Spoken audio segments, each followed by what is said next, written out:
பக்கத்தில் இருக்கவங்கள பார்த்து சொல்லுங்கள், கர்த்தர் உங்களை நேசிக்கிறார்.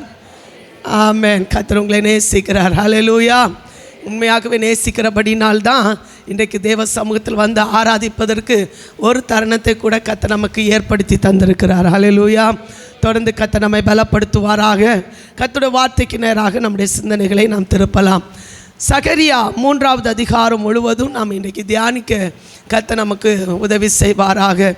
ஆமென். அதனுடைய 4வது வசனத்தை ஒருவர் வாசிங்க பார்க்கலாம். அவர் தமக்கு முன்பாக நிற்கிறவர்களை நோக்கி, இவன் மேல் இருக்கிற அழுக்கு வஸ்திரங்களை களைந்து போடுங்கள் என்றார். பின்பு அவனை நோக்கி, பார், நான் உன் அக்கிரமத்தை உன்னிலிருந்து நீங்க செய்து உனக்கு சிறந்த வஸ்திரங்களை தரிப்பித்தேன் என்றார். இந்த ஒரே வசனத்துல அழுக்கு வஸ்திரத்தை எடுத்து போட்டு சிறந்த வஸ்திரத்தை கர்த்தர் உடுத்துவிக்கிறார். அல்லேலூயா. அழுக்கு வஸ்திரத்தை எடுத்து போட்டு சிறந்த வஸ்திரத்தை எதன் மூலம் தேவன் நமக்கு தருகிறார் என்பதை குறித்து இந்த வேத பகுதியின் மூலம் கர்த்தர் நமக்கு பலன் தந்து ஆசீர்வதிப்பாராக. ஆமென். இந்த 3வது அதிகாரத்தை நம்ம வாசிக்கும்போது முதலாவது சகரியாவை தேவன் அழைத்தார். இந்த பெரிய தீர்க்கதரிசிகள், சின்ன தீர்க்கதரிசிகள் என்று 2 பகுதியாக வேதாகமத்தில் பிரிக்கப்பட்டிருக்கிறது. அதில் சின்ன தீர்க்கதரிசிகள் ஒருவராக தான் இந்த சகரியா அழைக்கப்பட்டிருக்கிறார். ஆமென். ஏன் பெரிய தீர்க்கதரிசி சின்ன தீர்க்கதரிசி அப்படின்னு சொல்லிட்டு அழைக்கிறாங்க அப்படின்னு சொன்னால், அந்த அதே அதிகமாக தீர்க்கதரிசனம் உரைத்திருப்பார்களானால், அதிகமாக அவர்கள் எழுதி நமக்கு கொடுத்திருப்பார்களானால் அவங்களை குறித்து சொல்லப்பட்டிருக்கிறது பெரிய தீர்க்கதரிசிகள். ஆமென். கொஞ்சமாக எழுதி நமக்கு கொடுத்துருப்பாங்கன்னா, கொஞ்சமாக நமக்கு வெளிப்படுத்தியிருப்பாங்க அப்படின்னா அவங்கள குறித்து சொல்லப்பட்டிருக்கு சின்ன தீர்க்கதரிசிகள். இந்த சின்ன தீர்க்கதரிசிகள் ஒருவராக இருக்கிற இந்த சகரியாவை குறித்து நம்ம பார்க்கும்போது சில முக்கியமான பகுதிகளை அவர் இந்த இடத்துல வெளிப்படுத்தி இருக்கிறார். அதில் முக்கியமாக ஆமென், ஆசாரியனாக இருந்த, பிரதான ஆசாரியனாக இருந்த இந்த யோசுவாவுடைய நிலைமை குறித்து இந்த 3வது அதிகாரம் முழுவதும் சொல்லப்பட்டிருக்கிறது. இது எப்போ நடந்தது, எந்த நேரத்தில் நடந்தது அப்படின்னு நம்ம தியானித்து பார்ப்போம் என்றால், பாபிலோனுக்கு அடிமையாக 70 வருஷம் இந்த சிறையிருப்புக்கு பிறகு மீண்டு தப்பினவர்களாக வரப்பட்ட ஆமென் யூதா கோத்திரங்கள் ஒரு சிலர், ஆமென், இவர்களில் வந்த கூட்டங்களில் இவரும் ஒருவர். யாரு? இந்த யோசுவா. ஆமென். இந்த யோசுவா பிரதான ஆசாரியனாக இந்த இடத்துல அவர் தெரிந்தெடுக்கப்பட்டிருக்கிறார் அப்படின்னு நம்ம பார்க்கும்போது, ஆமென், ஆரோனின் குடும்பத்தில் ஒருவர் தான் ஆசாரிய ஊழியத்தை என்ன செய்யணும். அதனால தான் அந்த 70 வருஷம் முடிந்த பிறகு வந்த அந்த ஆரோன் குடும்பத்தில் இந்த யோசுவா ஒரு நல்ல ஒரு ஆசாரியனாக இருக்கிறதை அவங்களால கண்டு கொள்ள முடிந்தது. அதனால தான் யோசுவா அபிஷேகம் பண்ணப்பட்டவனாய் பிரதான ஆசாரியனாக வந்து நின்ற போது அந்த எருசலேமில் வந்த ஜனங்கள் எல்லாரும் பார்த்த ஒரு காரியம் என்ன தெரியுமா? தேவனுடைய ஆலயம் இடிக்கப்பட்டிருக்கிறது, அலங்கம் இடிக்கப்பட்டிருக்கிறது, சீரான ஒரு ஆராதனை இல்லை. அப்படிப்பட்ட காலகட்டத்தில் தான் யோசுவா என்ன செய்கிறான் என்றால், பிரதான ஆசாரியனாக நின்று இந்த ஜனங்களுடைய நிலைமையை அறிந்து அவர்களை உயர்த்தி நிறுத்துவதற்கு, ஆராதனைக்குள்ளாக கொண்டு வருவதற்கு முயற்சி எடுத்த போதுதான் யோசுவா இப்போ எங்கே போய் நிற்கிறார் தெரியுமா? தேவனுடைய சந்நிதியில் போய் நிற்கிறான். ஹல்லேலூயா. இதை யாருக்கு தேவன் காண்பித்து கொடுக்கிறார் அப்படின்னா, ஆமென், சகரியா தீர்க்கதரிசிக்கு ஒரு தரிசனமாக கர்த்தர் காண்பித்து கொடுக்கிறார். எப்படி? இந்த இஸ்ரவேல் ஜனங்களுடைய பாவங்களை அடையாளமாக காண்பித்துக் கொள்வதற்கு அவருடைய வஸ்திரம் இன்றைக்கு அழுக்கு வஸ்திரமாக தேவ சமூகத்தில் நிற்கிறதை இந்த சகரியா கண்களுக்கு முன்பாக கர்த்தர் காண்பித்து கொடுக்கிறதை இந்த இடத்தில் அவர் என்ன செய்கிறார்? வெளிப்படுத்தி காண்பிக்கிறார். ஹல்லேலூயா. இப்போ சகரியா பார்க்கும்போது எப்படி பார்க்கிறார் தெரியுமா? யோசுவா அவன் என்ன செய்கிறார்? தூதனுக்கு முன்பாக நிற்கிறதாக வேதத்தில் சொல்லப்பட்டிருக்கு. இன்றைக்கு நம்ம தேவனுடைய சமூகத்தில் வந்திருக்கிறோம் இல்லையா? அன்றைக்கு யோசுவா ஆமென் பிரதான ஆசாரியனாக இருந்தார், ஒருவராக கர்த்தர் தெரிந்தெடுத்தார். இன்றைக்கு நம்ம எல்லாரையும் ஆமென் ஆசாரியனாகவும், லேவியராகவும், ராஜாக்களாகவும், பரிசுத்த ஜாதியாகவும் கர்த்தர் நம்மை தெரிந்தெடுத்திருக்கிறார். ஆமென். அன்னைக்கு யோசுவாவுக்கு சொல்லப்பட்ட வார்த்தை இன்றைக்கு தனிப்பட்ட முறையில் நம்ம எல்லாருக்கும் கர்த்தர் சொல்லுகிற வார்த்தையாக. ஒரு ஆமென் சொல்லுங்க பார்க்கலாம். ஏன் கர்த்தர் இந்த வார்த்தையை சொல்லுகிறார் அப்படின்னா, இனி அவர் வரப்போகிறார். அவர் வருகிறதுக்கு முன்னால் நம்ம எப்படி இருக்கணுமா? பிழை இல்லாதவர்களாய், கரை இல்லாதவர்களாய், கிறிஸ்துவுக்கு முன்பாக நிற்க திராணி உள்ளவர்களாய் நிற்க நம்மை ஆயத்தமாக்கி கொள்ள வேண்டும். ஹல்லேலூயா. அந்த வசனத்தை மட்டும் எடுத்தவங்க வாசிங்க பார்க்கலாம். 1 பேதுரு 2வது அதிகாரம் அதோட 9வது வசனத்தை எடுத்தவங்க வாசிங்க பார்க்கலாம்.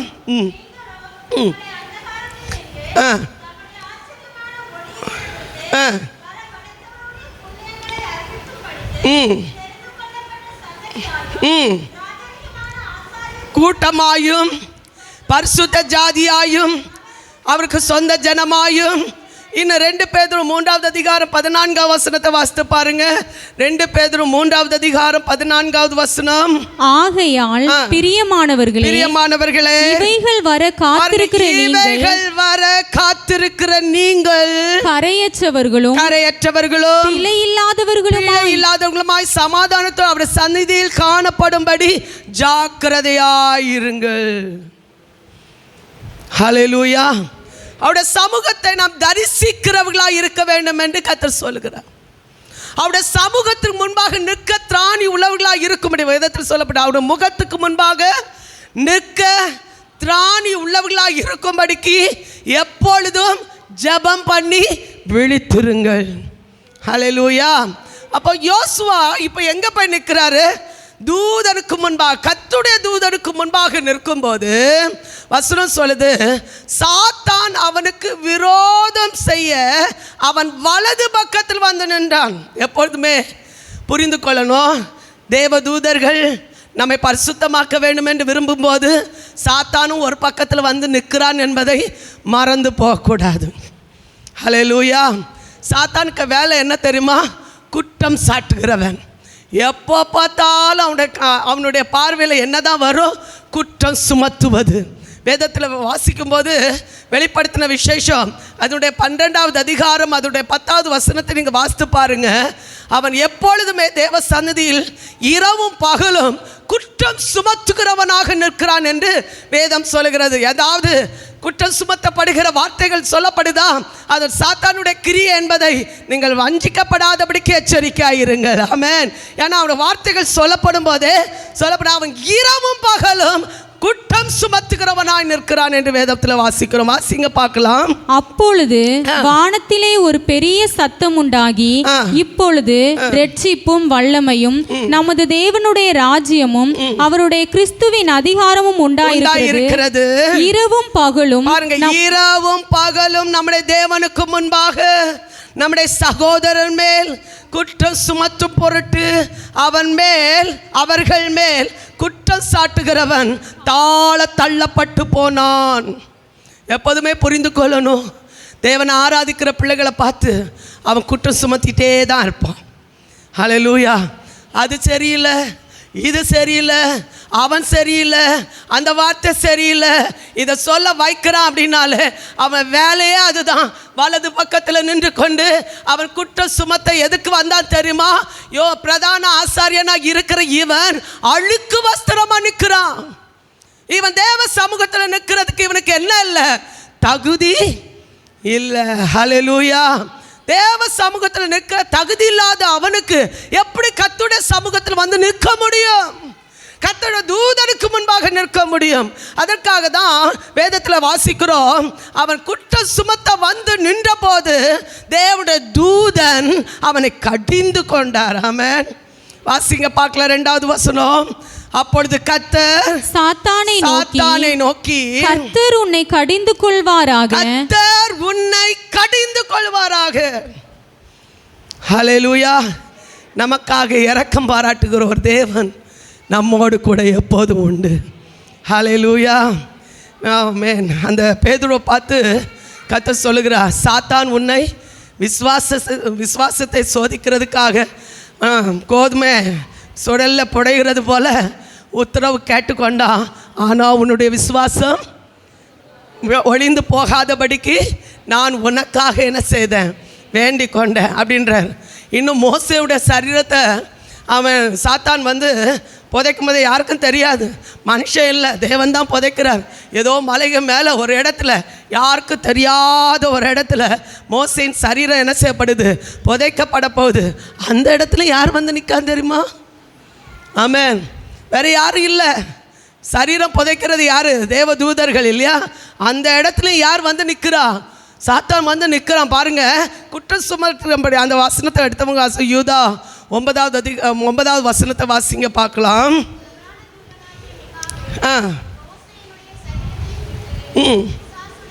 பாருங்க, பிரதான தூதனாகிய மிகாவேல் மோசேயுடைய சரீரத்தை குறித்து பிசாசுடனே தர்க்கித்து பேசின போது அவனை தூஷணமாய் குற்றப்படுத்த துணியாமல் கர்த்தர் உன்னை கடிந்து கொள்வாராக. ஒரு கீழ்ப்படியாம அவன் செய்த ஒரே தவறு என்ன தெரியுமா?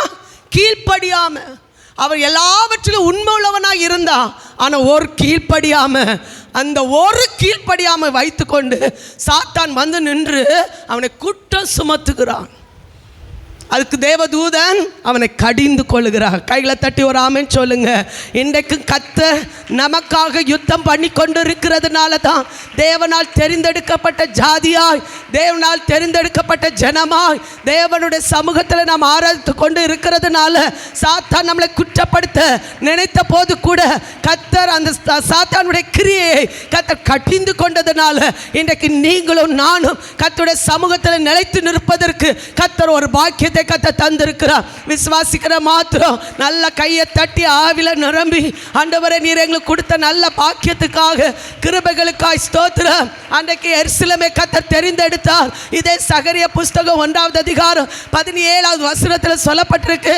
கர்த்தர் அவர்களை தேற்றுகிற தேவனாய் இறங்கி வந்தார். கர்த்தர் அவர்களை எருசலேமை தெரிந்து கொண்டார். எருசலேமை தெரிந்து கொண்ட தேவன் அவளுக்கு விரோதமாய் குற்றம் சாட்ட சாத்தான் வந்த போதோ கர்த்தர் அவளுக்கு விரோதமாய் கர்த்தர் நின்று சாதித்தார். ஹல்லேலூயா. சாத்தானை ஜெயிக்க கர்த்தர் கிருபை கொடுத்தார். வசனத்தை வாசிங்க பார்க்கலாம்.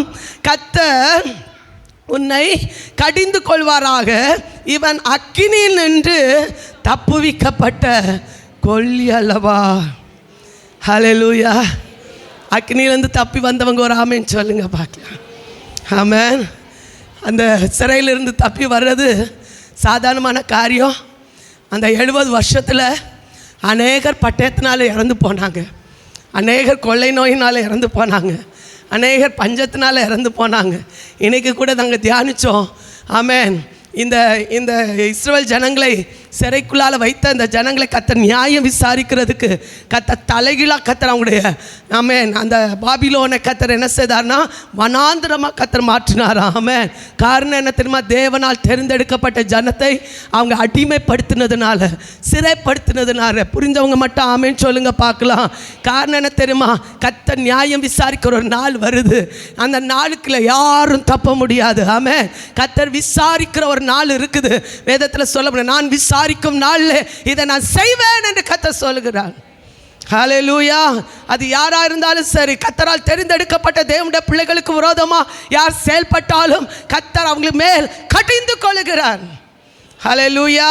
அதான் இந்த அக்கினியிலிருந்து தப்பி வைக்கப்பட்ட கொல்லி. ஆமென். அதிலிருந்து நீங்கள் தப்பி வந்தீங்கல்ல, கர்த்தர் உங்களை சுத்தமாக்க வேண்டும் என்று கர்த்தர் விரும்புகிறார்.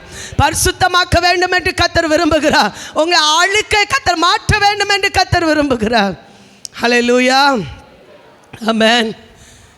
வேதத்தில் சொல்லப்படும் உங்கள் பாவங்களை நீங்கள் அறிக்கையிட்டால் உங்கள் பாவங்களை மன்னித்து எல்லாம் சுத்திகரிப்பதற்கு அவர் உண்மையும் நீதியும் உள்ளவராய் இருக்கிறார். யோவான் 1வது அதிகாரம் அதோடைய 9வது வசனத்தை எடுத்தவங்க வாசிங்க பார்க்கலாம். நம்முடைய பாவங்களை நாம் அறிக்கையிட்டால் பாவங்களை நமக்கு மன்னித்து எல்லா அநியாயத்தையும் நீக்கி ஒன்று யோவான் நம்மை சுத்திகரிப்பதற்கு அவர் உண்மையும் நீதியும் உள்ளவராய் இருக்கிறார். உண்மையும் நீதியும் உள்ளவராய் இருக்கிறார். ஒரு ஆமென் சொல்லுங்க பார்க்கலாம்.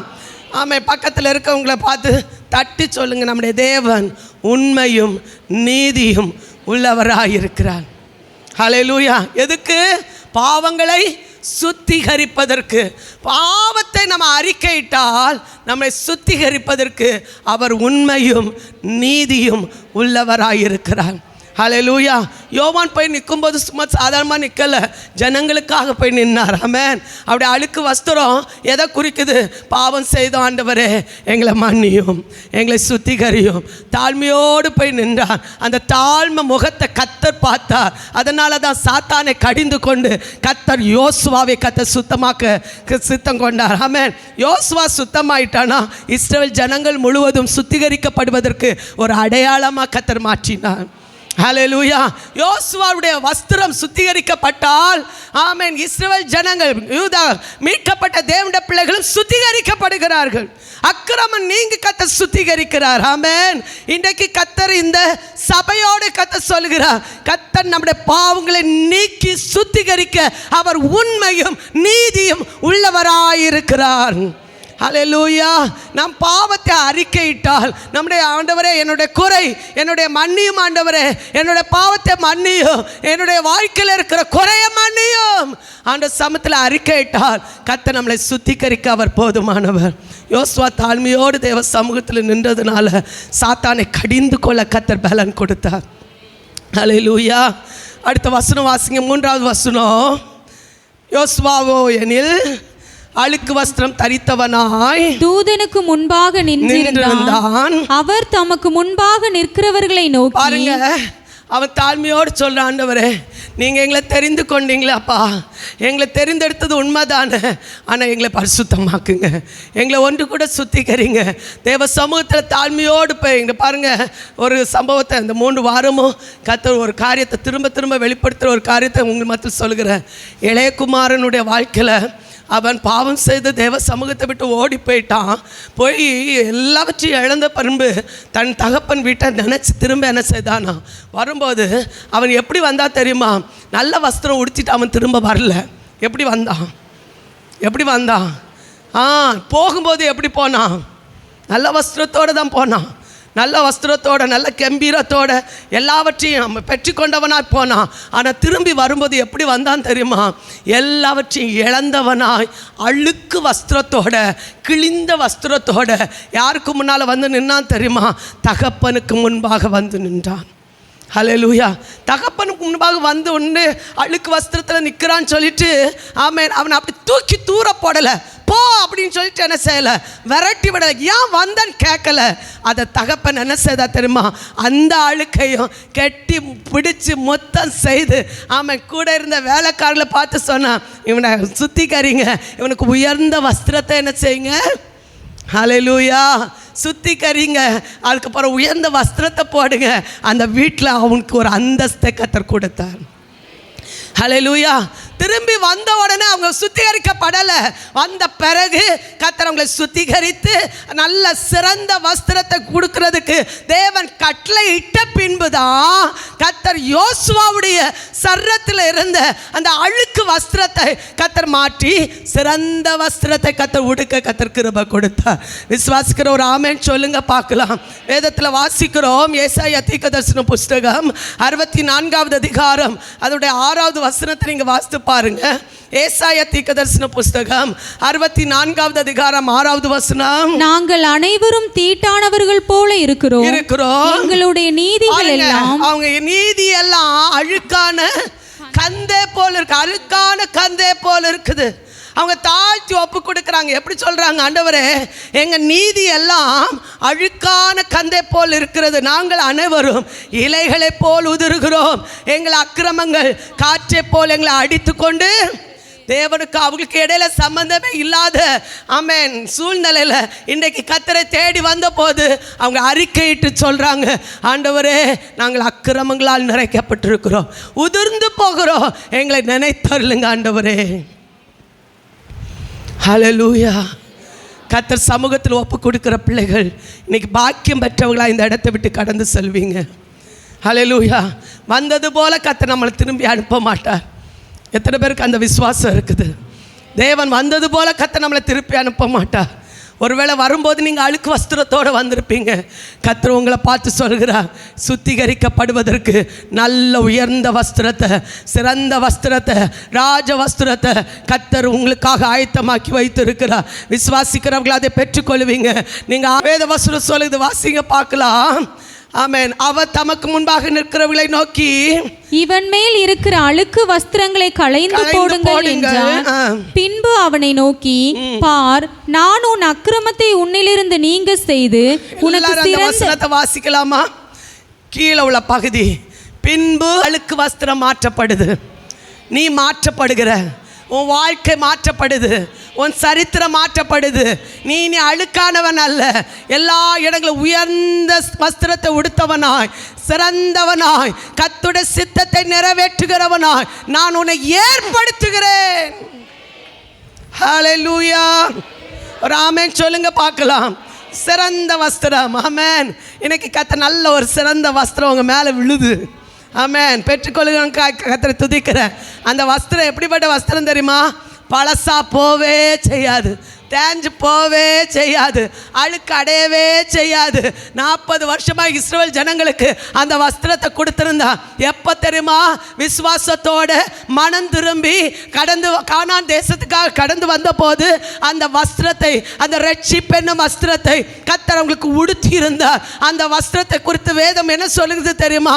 பழசாய் போகலை, தேஞ்சு போகலை. அந்த வசனத்தை எடுத்தவங்க வாசிங்க பார்க்கலாம். உபாகமம் 29வது அதிகாரம் அதனுடைய 5வது வசனத்தை எடுத்தவங்க வாசிங்க பார்க்கலாம். உபாகமம் 29வது அதிகாரம் 5வது வசனம். கர்த்தராகிய நான் உங்கள் தேவன் என்று நீங்கள் அறிந்து கொள்ளும்படிக்கு நான் 40 வருஷம் உங்களை வனாந்திரத்தில் 40 வருஷம் உங்களை வனாந்திரத்தில் நடத்தினேன். உங்கள் மேல் இருந்த வஸ்திரம் பழையதாய் போகவும் இல்லை, உங்கள் காலில் இருந்த பாதரட்சைகள் பழையதாய் போகவும் இல்லை. நடக்க நடக்க கர்த்தர் பலன் தந்துட்டே இருக்கிறார். நடக்க நடக்க புது சிருஷ்டியா கர்த்தர் மாற்றிட்டே இருக்கிறார். கர்த்தருக்குள்ள ரட்சிப்பை புதுப்பித்து கொள்ள அதை கர்த்தர் புது சிருஷ்டியா கர்த்தர் மாற்றுகிறார். புது ரட்சிப்பின் வஸ்திரமா கர்த்தர் நம்மை மாற்றி வழி நடத்துகிற சர்வ வல்லமுள்ள தேவனா இருக்கிறார். கையில தட்டி கர்த்தரை துதிங்க.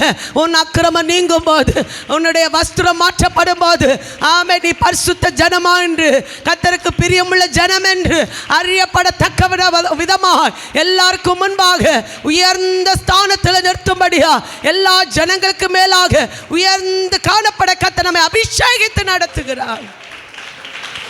ஹல்லேலூயா. ஆமென். ஏசாயா தீர்க்கதரிசன புஸ்தகத்தில் ஒரு வசனம் அழகா சொல்லப்பட்டிருக்கிறது. ஏசாயா 61வது அதிகாரம் அதனுடைய 10வது வசனத்தை எடுத்தவங்க வாசிக்க பார்க்கலாம். இதுக்கு ஒப்பாக நான் உனக்கு ரட்சிப்பின் வஸ்திரத்தை உனக்கு உடுத்துவித்தேன் என்று கர்த்தர் சொல்லுகிற. வாசிங்க பார்க்கலாம். கர்த்தருக்குள் பூரிப்பாய் மகிழுகிறேன், என் தேவனுக்குள் என் ஆத்துமா களிகூறுகிறது. மணவாளன் ஆபரணங்களினால் தன்னை அலங்கரித்துக் கொள்ளுகிறதுக்கும் மணவாட்டி நகைகளினால் தன்னை சிங்காரித்துக் கொள்ளுகிறதற்கும் ஒப்பாக அவர் ரட்சிப்பின் வஸ்திரங்களை எனக்கு உடுத்தி நீதியின் சால்வையை எனக்கு தரித்தார். ஆமென் சொல்லுங்க பார்க்கலாம். ஆமென். எதுக்கு ஒப்பாக? எதுக்கு ஒப்பாக? சத்தமா சொல்லுங்க. மணவாளன் ஆபரணங்களால் தன்னை அலங்கரித்துக் கொள்கிறதுக்கும் மணவாட்டி நகையினால் தன்னை சிங்காரித்துக் கொள்கிறதுக்கும் ஒப்பாக அவர் ரட்சிப்பின் வஸ்திரங்களை எனக்கு உடுத்தி நீதியின் சால்வை கர்த்தர் எனக்கு என்ன செய்தார்? தரித்தார். ஒரு ஆமென் சொல்வீங்களா? கர்த்தர் நமக்கு ஒரு ரட்சிப்பின் வஸ்திரத்தை கொடுத்துருக்கிறார். அந்த ரட்சிப்பின் வஸ்திரம் கிழிஞ்சு போயிருக்கக்கூடாது, அழுக்கடைஞ்சு போயிருக்கக்கூடாது, பிழையுள்ளதாக இருக்கக்கூடாது, கரையுள்ளதாக இருக்கக்கூடாது. அது ஒவ்வொரு நாளும் ஆமென் கர்த்தருக்குள் அது புதுப்பிக்கப்படக்கூடியதாக இருக்கணும். கர்த்தருக்குள்ள மனம் திரும்பக்கூடியதாக இருக்கணும். விசுவாசத்தில் வளரக்கூடியதாக இருக்கணும். விசுவாச பிள்ளைகளுக்கு அந்த ரட்சிப்பின் வஸ்திரம் ஈவாக கர்த்தர் நமக்கு தந்திருக்கிறார். எத்தனை பேர் அது பெற்றுக்கொண்டதுனால நான் சந்தோஷமாக கர்த்தரை ஆராதிக்கிறேன்னு சொல்கிறவங்க உள்ளத்தின் ஆழத்திற்கு கர்த்தரை மகிமைப்படுத்துவோம். ஏதோ ஒரு சூழ்நிலையில் நம்ம பின்வாங்கி போயிருக்கலாம், ஏதோ ஒரு சூழ்நிலை நம்ம அதை இழந்து போயிருக்கலாம், ஏதோ ஒரு சூழ்நிலையில் நம்முடைய வாழ்க்கையில் அதை அழுக்கடைகிறதுக்கு நான் ஒப்பு கொடுத்துருக்கலாம், சோர்வு வந்திருக்கலாம். ஐயோ எங்கள் வாழ்க்கையில் இப்படிப்பட்ட நிலைமை வந்தது என்று ஆண்டவர் சமூகத்தில் ஏங்கிற ஒரு நிலைமை வந்திருக்கலாம். ஆமாம், நம்ம செய்ய வேண்டிய காரியங்களை கர்த்தருக்கு முன்பாக செய்யாமல் போயிருக்கலாம், கர்த்தருக்கு உண்மை இல்லாமல் போயிருக்கலாம், கர்த்தருடைய ஸ்தானத்தில் நில்லாமல் போயிருக்கலாம். ஏதோ ஒன்று விதத்தில் நம்முடைய வாழ்க்கையில் அழுக்கடைந்த நிலைமையில் பின்வாங்கி போன நிலைமையில் இருந்த சூழ்நிலையிலும் கர்த்தர் சொல்கிற ஒரு வார்த்தை, மனம் திரும்பி வந்த போதோ, ஆமென், சிறையிருப்பிலிருந்து திரும்பி வந்த போதோ கர்த்தர் சொல்கிற ஒரு வார்த்தை என்ன தெரியுமா? உன்னுடைய அழுக்கு வஸ்திரத்தை, உன்னுடைய அக்கிரமத்தை நான் நீக்கி உன்னை சுத்திகரிப்பேன். ஹல்லேலூயா. சத்தம் வேற்று சொல்லுங்க ஆமென். உன்னை சுத்திகரித்தது மட்டும் அல்ல, அதுக்கு பின்னால் சில ஆசீர்வாதத்தையும் கர்த்தர் அவங்களுக்கு ஈவாக கொடுத்தார். ஹல்லேலூயா. வாசிக்கலாமா? 6வது வசனத்திலிருந்து வாசிங்க பார்க்கலாம். கர்த்தருடைய தூதன் யோசுவாவுக்கு சாட்சியாக சேனைகளின் கர்த்தர் உரைக்கிறது என்னவென்றால், நீ என் வழிகளில் நடந்து. பாருங்க, கர்த்தர் சுத்திகரித்தது உண்மைதான், அக்கிரமத்தை நீக்கிறது உண்மைதான், சிறந்த வஸ்திரத்தை உடுத்தது உண்மைதான். ஆனா இப்போ யோசுவாவிடத்தில் ஆண்டவர் சொல்லுகிற ஒரு வார்த்தை என்ன தெரியுமா? நீ ஆமென் என் வழிகளில் நடந்து என் காவலை காத்தால். ஹல்லேலூயா. ஆமென். யாருடைய வழியில் நடக்கணும்? எத்தனையோ வழிகள் இன்னைக்கு இருக்கு. ஆமென். ஹல்லேலூயா. கடந்த நாளில் ஒரு சகோதரர் ஜோமனை வந்தார். அவர் குடும்பத்தில் பல போராட்டங்கள். அவர் சொன்ன ஒரு வார்த்தை நான் உங்கள் மத்தியில் சொல்ல விரும்புகிறேன். காலையில் 6 மணிக்கு லுத்தரன் சபைக்கு போவார், அங்கே முடிச்சுட்டு சிஎஸ்எஸ் சர்ச்சுக்கு போவார், அங்கே முடிச்சுட்டு மனைவியை திருப்திப்படுத்துறதுக்காக எங்கே போவார் தெரியுமா? பெந்தேகோஸ்து சபைக்கு போவார். ஒரு நாள் எத்தனை சபை? 3 சபை. அது என்ன வழி? மனுஷனுக்கு செம்மையாய் தோன்றுகிற வழி உண்டு, அதன் முடிவோ மரண வழிகள். லுத்தரனும் விடாது, சிஎஸ்ஐயும் விடாது, பெந்தேகோஸ்தும் விடாது, நம்மவும் ரட்சிக்கப்பட மாட்டோம். ஆமென். ஆமென். ஆமென் சொல்லலையே. உங்கள் தான் தெரிந்தெடுத்த வழி. இன்னும் பல வழிகளை சொல்ல முடியும். சாத்தானுக்கு ஒரு வழி உண்டு. ஆமென். இஷ்டம் போல நடக்கிற வழி. ஆமென். இஷ்டம் போல நம்ம மனசு என்ன தோணுதோ, கட்டுப்பாடு இல்லாத வழி. ஆமென். ஏதோ ஆனாலும் செய்யலாம், பிரச்சனையே இல்லை, இதுதானே அப்படின்னு போகிற வழி. ஏன் டைவர்ட் ஆகுதுன்னு தெரியல. கர்த்தர் சில வழிகளை நமக்குன்னு வைத்திருக்கிறார். வழி இதுவே என்று சொல்லுகிற சத்தம் உங்கள் காதுகளில் தொனிக்கும், கேட்கும். இதுதான் வழி, இதுவே சத்தியம், இந்த வழியில நீ போ, அப்பதான் உனக்கு நித்திய ஜீவன். உன் வழியை கர்த்தருடைய வழியில் நீ நடந்து உன்னை காத்து கொண்டால், ஆமே, கண்டிஷன், எந்த ஒரு ஆசீர்வாதத்தை நிபந்தனை இல்லாமல் கர்த்தர் நமக்கு தர்ற தேவனே அல்ல. ஒரு நிபந்தனை உட்படுத்தி தான் கர்த்தர் ஆசீர்வாதத்தை தருகிறார். ஹல்லேலூயா. நீ இதை செய்தால், ஓய்வு நாளை பரிசுத்தமாக ஆசரித்தால் நான் உன்னை பரிசுத்தமாக்குவேன். ஓய்வு நாளை மன மகிழ்ச்சி நாள் என்று நீ நினைச்சா நீ மன மகிழ்ச்சியாக இருப்பா. ஹல்லேலூயா. அப்போ கர்த்தருடைய வழியில் நீ நடந்தால், காத்தால், வசனம் என்ன சொல்லுது பாருங்க, நீ என் ஆலயத்தில் எப்படி இருப்பாயா? நியாயம் விசாரிப்பாய். அந்த அபிஷேகத்தை உன் மேலே நான் வைக்கிறேன் அப்படின்ற. அன்றைக்கு நியாயாதிபதி கையில் கர்த்தர் நியாயம் விசாரிக்க கர்த்தர் கிருபை கொடுத்தார்.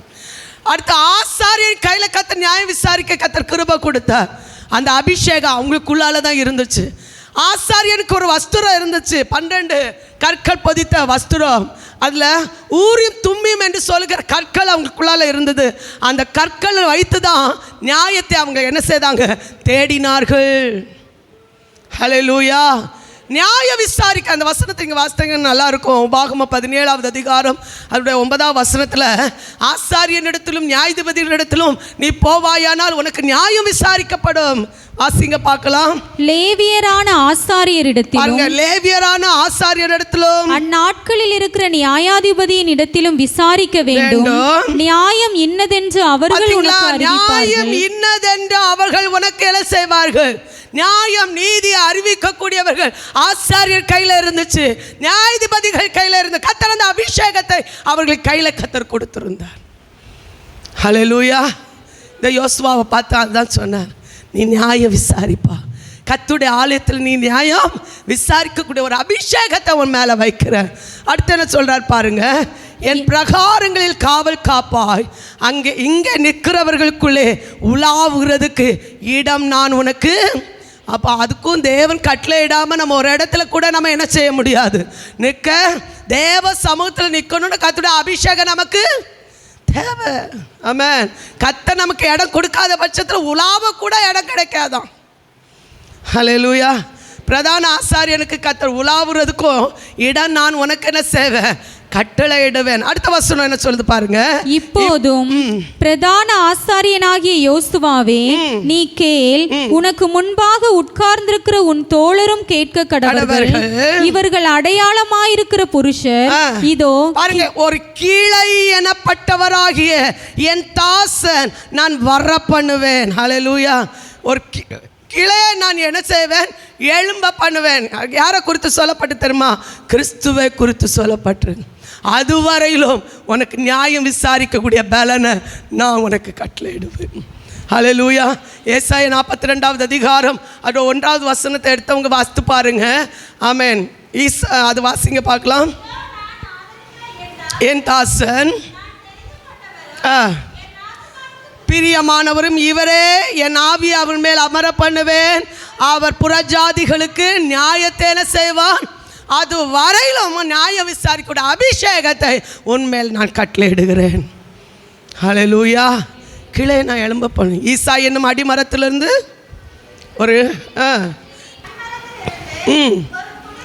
ஒரு துளிர் தோன்றி அவன் வேர்களிலிருந்து ஒரு கிளை எழும்பி. கைகளை தட்டி ஒரு ஆமென் சொல்லுங்க. நமக்காக நியாயம் விசாரிக்கிற, புறஜாதிகளை நியாயம் விசாரிக்கிற ஒரு சர்வ வல்லமுள்ள தேவனை கர்த்தர் நமக்காக எழுப்பி தந்திருக்கிறதுக்காக விசுவாசிக்கிற தேவனுடைய பிள்ளைகள் நன்றியோடு கர்த்தரை துதிங்க. அவர் சாதாரணமானவர் அல்ல, மனுஷன் விசாரிக்கிறது போல அல்ல, மனுஷன் நியாயம் விசாரிக்கிறது போல அல்ல. அவர் விசாரிக்கிற விசாரணை நியாயம், நீதி, உண்மையும் உத்தமமாய் நிலைத்து நிற்கக்கூடிய ஆமென் நியாயமாக கர்த்தர் நமக்கு வெளிப்படுத்துகிறதுக்காக நன்றியோடு கர்த்தரை துதிப்போம். ஹல்லேலூயா. அடுத்து சொல்லப்பட்டு பாருங்க, ஒரு கிளை. அடுத்து கல்லை குறித்து சொல்லப்பட்டிருக்கு. இதோ நான் யோசுவாவுக்கு முன்பாக வைத்த கல், இந்த ஒரே கல்லின் மேல் 7 கண்களும் என்ன செய்யப்பட்டிருக்கிறது, வைக்கப்பட்டு. வாசிங்க பார்க்கல. ஏசாயா தீர்க்கதரிசன புஸ்தகம் 28வது அதிகாரம் அதனுடைய 16வது வசனத்தை எடுத்தவங்க வாசிங்க பார்க்கலாம். உரைக்கிறதாவது நல்ல கவனமாக, இதோ அஸ்திமாரமாக ஒரு கல்லை நான் சீயோனில் வைக்கிறேன். அது எப்படிப்பட்டது, பரீட்சிக்கப்பட்டதும் விலையேற பெற்றதும் திட அஸ்திபாரம் உள்ளதுமான மூளை கல்லாய் இருக்கும். விசுவாசிக்கிறவன் ஹல்லேலூயா. ஒரு கல் வைக்கப்படுறேன். யோசுவாவுக்கு முன்னால் ஒரு கல் வைக்கப்பட்டிருக்கிறது, சீயோனில் அது வைக்கப்பட்டிருக்கிறது. அதை விசுவாசிக்கிற ஒரு நாள் என்ன செய்ய மாட்டான், பதறவே மாட்டான். ஹல்லேலூயா. அந்த கல்லின் மேலே என்னுடைய கண்கள் 7 கண்கள்னு சொல்லப்பட்டிருக்கு. பூமி எங்கும் உலாவி கொண்டு வருகிற கர்த்தருடைய 7 கண்கள் நம்மளை சுற்றி பார்த்துட்டே இருக்குது. ஹல்லேலூயா. நான் உங்களை ஒரு விதத்தில் தான் பார்க்க முடியும், அவர் 7 கோணங்களை நம்மளை பார்க்குறார். சமூகமேன் ஆமென் ஆமென், அது நிறைவான என் பாத்திரம் நிரம்பி ஆனந்த பேரானந்தமே,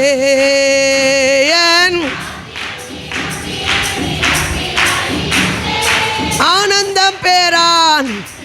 ஆமென்.